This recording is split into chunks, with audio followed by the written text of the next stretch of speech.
প্রিয় দর্শক, perfect thriller আসলে কাকে বলে? যখন কোনো গল্প পড়তে পড়তে পাঠক ফিকশন আর রিয়েলিটির মাঝে পার্থক্য করতে পারে না, সম্ভবত তখনই সেই গল্পটি একটি পারফেক্ট থ্রিলার গল্প হয়ে ওঠে। যেমন কোনো গল্পে নায়কের পেছনে হঠাৎ কোনো কিছু আসতে দেখে যদি আমরা নিজেরাও নিজেদের পেছনে ফিরে দেখি যে পেছনে কিছু আছে কিনা, সেই মুহূর্তে বুঝতে হবে গল্পের ফিকশনের সাথে আমাদের বাস্তবতা মিশে গেছে। গল্পের ভেতরের এই মুহূর্তগুলোই একটি গল্পকে পারফেক্ট থ্রিলারে পরিণত করে। এমনটাই মনে করেন বিখ্যাত লেখিকা নাবিলা ইয়াসমিন। তার মতে পারফেক্ট থ্রিলার লিখতে পেরেছিলেন একমাত্র কিংবদন্তি লেখক আগাথা ক্রিস্টি। যদিও নাবিলা ইয়াসমিন নিজেও থ্রিলার জনরার গল্প লিখে অনেক জনপ্রিয় হয়েছেন, তার ফ্যানদের কাছে তিনিই একজন পারফেক্ট থ্রিলার রাইটার। জনপ্রিয়তার এতটাই তুঙ্গে তিনি ছিলেন যে প্রতিদিন ডজনখানেক ভক্ত চিঠি লিখে পাঠাতো তাকে, আর ইনবক্সে জমা হতো শখানেক মেসেজ। আর এসবের ভিড়েই হঠাৎ এক অপরিচিত ভক্তের মেসেজ নাবিলা ইয়াসমিনের জীবন বদলে দিয়েছিল। সেদিনটা ছিল আর 10টা গড়পড়তা দিনের মতোই। থ্রিলার রাইটার বলেই কিনা নাবিলা অন্যদের চেয়ে একটু বেশি সংবেদনশীল। অনেক দূর থেকেও সূক্ষ্ম শব্দ তার কান এড়ায় না। যেমন তার বিড়াল রোসো হঠাৎ আলমারিতে আটকে শব্দ করলে সেই শব্দ শুনে ঠিকই সেখানে চলে আসে নাবিলা। সেদিন তার বাসার কাজের বুয়া আগে আগে ছুটি নিয়ে চলে গিয়েছিল। একা বাড়িতে সে বসে বসে পড়তে থাকে ডাকবাক্সে আসা তার ভক্তদের চিঠিগুলো। চিঠি পড়া শেষ করেই সে নজর দেয় তার ফেসবুকের ইনবক্সে। সেখানে হঠাৎ করে এক আননোন আইডি থেকে এক অদ্ভুত মেসেজ পায় সে। মেসেজটা মূলত ছিল একটা কনফেশন বা আত্মস্বীকারোক্তি জাতীয়। যে লোকটি মেসেজ লিখেছে তার নাম হলো কাইকোবাদ। কাঠ দিয়ে আসবাবপত্র বানানো ছিল যার পেশা, তবে তিনি বানাতেন শুধু সোফা, কারণ সোফা জিনিসটাই তার কাছে অনেক রাজকীয় লাগত। কাইকোবাদ নিজে দেখতে সুন্দর ছিল না, কিন্তু তার ভেতরের সমস্ত সৌন্দর্য নিংড়ে সে সোফাগুলোকে বানাতো। তার ছোঁয়াতে এক একটা সোফা যেন প্রাণ ফিরে পেত। মানুষের কাছে কাইকোবাদের সোফার অনেক চাহিদাও ছিল। কাইকোবাদ সোফাগুলো বানিয়ে কিছুদিন সেগুলোর উপর বসে থাকত। এটির পেছনে তার একটা ভিন্ন মনস্তাত্ত্বিক ব্যাখ্যা ছিল। তার সোফাগুলো অনেক বড় বড় জায়গায় যায়, অনেক মন্ত্রী ব্যবসায়ীদের বাসায় শোভা পায়। ব্যক্তি হিসাবে সে সমস্ত জায়গাতে কাইকোবাদ হয়তো কখনোই যেতে পারবে না, কিন্তু তার সোফাগুলোতে বসেই সেই জায়গাগুলোর অনুভূতি নেয়ার চেষ্টা করে সে। কাইকোবাদ এতিম হিসাবে বড় হয়েছে। ছোটবেলা থেকে তার কাছের বলতে কেউ ছিল না, তাই সোফাগুলোকে শুরুর দিকে সে নিজের পরিবারের একটা অংশ ভাবতে থাকে। কিন্তু একসময় তার কাছে মনে হতে থাকে এই সোফাগুলোর উপর অনেক সুন্দরী মেয়েরা বসে, সোফা তাদের কাছে যেতে পারে, তাদের স্পর্শ পেতে পারে। কিন্তু কাইকোবাদ এতিম অবস্থায় বড় হয়ে সবসময়ই মানুষের স্নেহ স্পর্শ থেকে বঞ্চিত হয়েছে। তাই একসময় সোফাগুলোকে সে হিংসা করা শুরু করে। এমনকি মাঝে মাঝে রাগ বশত কাইকোবাদ আঘাত করা শুরু করত সোফাগুলোকে। মানুষের স্পর্শ পাবার ডিসপারেশন থেকে কাইকোবাদের মাথায় হঠাৎ একদিন এক অদ্ভুত বুদ্ধি এলো। সে ঠিক করলো তার বানানো সোফার পেছনে সে একটা গোপন চেম্বার বা কুঠুরি বানাবে, একদম তার শরীরের সাইজ অনুযায়ী। সেখানে সে গোপনে যাতে বসে থাকতে পারে, বাইরে থেকে দেখে একদমই টের পাওয়া যাবে না তার অবস্থান। সে চাইলেই গোপন দরজা দিয়ে বের হতে পারবে, গোপন ছিদ্র দিয়ে বাইরের জগৎ দেখতে পারবে। 1-2 দিন সোফার ভেতরে থেকে সুযোগ বুঝে বেরিয়ে আসতো সে, আর আসার সময় চুরি করে সেখান থেকে নিয়ে আসতো টাকা পয়সা অথবা মূল্যবান স্বর্ণালঙ্কার। এটুকু পড়ার পরই নাবিলার বাসার কারেন্ট চলে যায়। বাইরে শুরু হয়েছে প্রচণ্ড ঝড় বৃষ্টি। এরই মাঝে মোমবাতি জ্বালিয়ে আবারও কাইকোবাদের গল্প পড়তে থাকে সে। কাইকোবাদ তার মেসেজে অবলীলায় নিজের সব কুকর্ম স্বীকার করে নেয়। তার অ্যাসিস্ট্যান্টকে আগে থেকেই সব বলে রাখত সে। অর্ডার অনুযায়ী কাইকোবাদ সমেত সোফাটা ডেলিভারি দিয়ে আসতো তার অ্যাসিস্ট্যান্ট। একদিন এক ব্যবসায়ী তার স্ত্রীর জন্য একটা সোফা অর্ডার করে। সোফাতে যখন তার সুন্দরী স্ত্রী বসে, তখন সেই স্পর্শে সোফার ভেতরে লুকিয়ে থাকা কাইকোবাদের শরীরে যেন শিহরণ বয়ে যায়। জীবনে প্রথমবারের মতো কাইকোবাদের এত কাছে কোনো নারী এসেছে। এই স্পর্শ যেন তার ভেতরের পশুকে জাগিয়ে তোলে। সেদিন রাতে চুপি চুপি বের হয় সে সোফা থেকে। অজ্ঞান করার ওষুধ দিয়ে ঘুমিয়ে থাকা স্বামী স্ত্রীকে আরও গভীর ঘুমের জগতে পাঠিয়ে দেয় কাইকোবাদ। ঘরের সব দামি জিনিস চুরি শেষে ছিনিয়ে নেয় মহিলাটির গায়ের গহনাগুলো, আর এরপর করে বসে পৃথিবীর অন্যতম নিকৃষ্ট কাজ। অজ্ঞান মহিলাটির সঙ্গে শারীরিক সম্পর্কে লিপ্ত হয় সে। এভাবেই চলতে থাকে কাইকোবাদের জীবন। এক একদিন এক এক সোফার সাথে বিভিন্ন বাসায় গিয়ে বিভিন্ন মেয়ের স্পর্শ নিতে থাকে সে। কখনো কাউকে ভালো লাগলে কয়েকদিন সোফার ভেতরে লুকিয়ে প্রতি রাতে নিজের কাম চরিতার্থ করত সে। এটা পরিণত হয় তার একটা অভ্যাসে। কিন্তু একদিন এক মেয়েকে অজ্ঞান করতে ভুলে যায় কাইকোবাদ। মেয়েটি জেগে উঠলে নিজের অপকর্ম লুকিয়ে ফেলার জন্য মেয়েটির গলা চেপে হত্যা করে সে। কিন্তু তারপরও কাইকোবাদ কিন্তু থেমে থাকেনি। কিছুদিন গ্যাপ দিয়ে আবারও শুরু করে সোফার ভেতরে লুকিয়ে তার কর্মযজ্ঞ। কিন্তু সমস্যা হয়ে যায় একদিন, যখন কাইকোবাদের দোকানের সোফাটা অর্ডার করে একজন বিখ্যাত সেলিব্রিটি নারী। কাইকোবাদ তার বাড়িতে আসার পর প্রেমে পড়ে যায় মেয়েটির। 1 মাস ধরে সে তার বাড়িতে সোফায় লুকিয়ে আছে।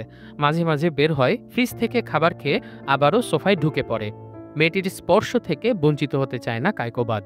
লোকটির মেসেজ পড়ে ঘামতে থাকে নাবিলা, কারণ 1 মাস আগেই সে নতুন একটা সোফা অর্ডার করেছিল। আর মেসেজের শেষে কাইকোবাদ লিখেছে সে এখন নাবিলার ঘরেই আছে, নাবিলার স্পর্শ অনুভব করছে আর অপেক্ষা করছে নাবিলার আহ্বানের। নাবিলা ডাকলেই বের হয়ে আসবে সে। নাবিলা ভয়ে বাসার বিভিন্ন কোণ চেক করতে থাকে। হঠাৎ আলো আঁধারির মাঝে কাইকোবাদকে দেখতে পায় সে। কাইকোবাদ হয়তো নাবিলাকে ধরেই ফেলতো, কিন্তু মাঝখানে সমস্যা হয়ে দাঁড়ায় নাবিলার প্রিয় বিড়াল রোসো। বিড়ালটিকে কাইকোবাদ মেরে ফেলে। এই ফাঁকে অন্ধকার ঘরে নাবিলা দৌড়িয়ে একটা রুমে গিয়ে দরজা আটকে দেয়। কাইকোবাদ বাইরে থেকে দরজা খোলার চেষ্টা করতে থাকে আর নাবিলা ফোন করে পুলিশকে। পুলিশ কিছুক্ষণের মাঝেই চলে আসে, কিন্তু তারা পুরো বাসা খুঁজেও কাইকোবাদকে পায় না, আবার বিড়ালের লাশও পায় না। এমন সময় অদ্ভুতভাবে তারা দেখতে পায় সেই মৃত বিড়াল রোসো ঘুরে বেড়াচ্ছে তার বাড়িতে। পুলিশ ধরেই নেয় বিড়ালটি মারা যায়নি, অর্থাৎ বিড়ালের মারা যাওয়া, কাইকোবাদের আশা সবই হয়তো নাবিলার কল্পনা। এমনিতেই লেখকদের একটু বেশি কল্পনা প্রবণতা থাকে, হয়তো নাবিলার দৃষ্টি বিভ্রম হয়েছে। পুলিশ চলে যাওয়ার পর নাবিলাও ধরে নেয় হয়তো এসবই তার কল্পনা প্রসূত মনের ধারণা। ভক্তের পাঠানো মেসেজ পড়তে পড়তে সে চলে গিয়েছিল কল্পনার রাজ্যে। এত টেন্সড একটা সময় পার করার পর বিছানায় একটু গা এলিয়ে শুয়ে পড়ে নাবিলা। তন্দ্রা লেগে আসছিল তার চোখে, কিন্তু হঠাৎ কেউ যেন তাকে চেপে ধরে। চোখ খুললেই নিজের উপর দেখতে পায় কাইকোবাদকে। সে যেন ছিল একটা আধ ঘুম আধো জাগরণের মাঝে। কিছু সময় এভাবে পার হবার পর সম্বিত ফিরে পায় নাবিলা। নিজের ঘর থেকে দৌড়ে বের হয়ে যায় সে। দরজা খুলতে দেখতে পায় পার্সেল হাতে দাঁড়িয়ে আছে এক ডেলিভারি ম্যান। তার হাতে আরেকটা চিঠি, সেটাও লিখেছে এই কাইকোবাদ নামধারী লোকটি। সে জানায় মেসেঞ্জারে পাঠানো লেখাটি আসলে তার রচিত একটা থ্রিলার গল্প ছিল। গল্পের নাম হলুদ বিভ্রাট। কিছুদিন আগে নাবিলার ফেসবুক পোস্ট থেকে সে জানতে পারে সে একটা নতুন সোফা কিনতে যাচ্ছে। সেই ঘটনাকে উপজীব্য করেই এই গল্পটি লিখেছে কাইকোবাদ। আসলে সে একজন স্ট্রাগলিং রাইটার। সে চাইছিল তার গল্পগুলো ছাপানোর জন্য যাতে নাবিলার মতো একজন বিখ্যাত লেখক একটা ব্যবস্থা করে দেয়। এজন্যই নাটকীয়তা সৃষ্টি করার জন্য এভাবে স্ট্রেঞ্জার সেজে গল্প লিখে পাঠিয়েছে সে। নাবিলা সবসময় বলতো, যেই থ্রিলার গল্প পড়তে পড়তে ফিকশন আর রিয়েলিটির পার্থক্য করা যায় না, সেটাই পারফেক্ট থ্রিলার। এজন্যই থ্রিলারের একটা ফিল দেওয়ার জন্য কাইকোবাদের এভাবে হঠাৎ গল্প পাঠানো। পরদিন কাইকোবাদ নাবিলা ইয়াসমিনের বাসায় আসে। তবে নাবিলা অবাক হয়ে দেখতে পায় কাইকোবাদ আসলে একজন অন্ধ লোক। 15 বছর বয়সে একটা দুর্ঘটনায় সে অন্ধ হয়ে গেছে। তবে তার দৃষ্টিশক্তি চলে গেলেও কল্পনা শক্তি বৃদ্ধি পেয়েছে বহুগুণে। তাই নিজের কল্পনা শক্তি দিয়ে গল্প বলে সে, আর সেগুলো লিখে দেয় তার মা। কাইকোবাদ গত রাতে এভাবে গল্পগুলো পাঠানোর জন্য দুঃখ প্রকাশ করে। তবে নাবিলা কিন্তু কাইকোবাদের গল্পের অনেক প্রশংসা করে। কাইকোবাদের গল্প বলার শক্তি অনেক প্রখর। তার সুনিপুণ বর্ণনায় গল্পগুলো যেন হয়ে ওঠে বাস্তব। নাবিলা ইয়াসমিন কাইকোবাদকে শেষে জানিয়ে দেন তিনি অবশ্যই সাহায্য করবে কাইকোবাদকে তার গল্প প্রকাশের ব্যাপারে। তবে বাসা থেকে উঠে যাবার আগে কাইকোবাদের আচরণ একটু অদ্ভুত লাগা শুরু করে আমাদের। অন্ধ হবার পরেও তার নিশ্চুপ চোখ জোড়া যেন সেন্স করতে পারছিল নাবিলার উপস্থিতি। তবে ব্যাপারটাকে আর তেমন পাত্তা দেয় না নাবিলা। কিন্তু সে পাত্তা না দিলেও আমাদেরকে একটু নড়েচড়ে বসতেই হয়, কারণ নাবিলার বিড়াল রোসোর লাশ কিন্তু আমরা ঠিকই দেখতে পাই পাশের একটা ডাস্টবিনে। প্রিয় দর্শক, এতক্ষণ আমরা শুনছিলাম আফরান নিশো আর তানজিন তিশা অভিনীত ভিকি জাহেদের আরেকটা মাস্টারপিস কাইকোবাদ। গল্পটা অবশ্য একটি বিখ্যাত জাপানিজ গল্প থেকে অনুপ্রাণিত। গল্পটির নাম দ্য হিউম্যান চেয়ার, যার রচয়িতা এডোগাওয়া রানপো। গল্পটির রচনাকাল 1925 সালে, অর্থাৎ শতবর্ষী একটি গল্প এটি।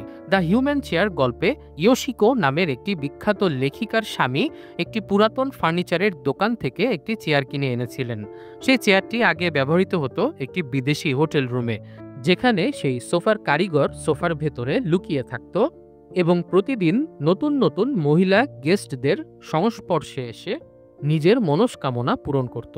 হোটেলটার মালিকানা পরিবর্তন হলে অন্যান্য অনেক জিনিসের সাথে সোফাটিকেও নিলামে বিক্রি করে দেওয়া হয়, যেটি ইয়োশিকোয়ের স্বামী কিনে নিয়ে আসে। আর সেখানে এসে সোফার কারিগর ইয়োশিকোর শারীরিক স্পর্শ পেয়ে তার প্রেমে পড়ে উড়োচিঠি পাঠায়।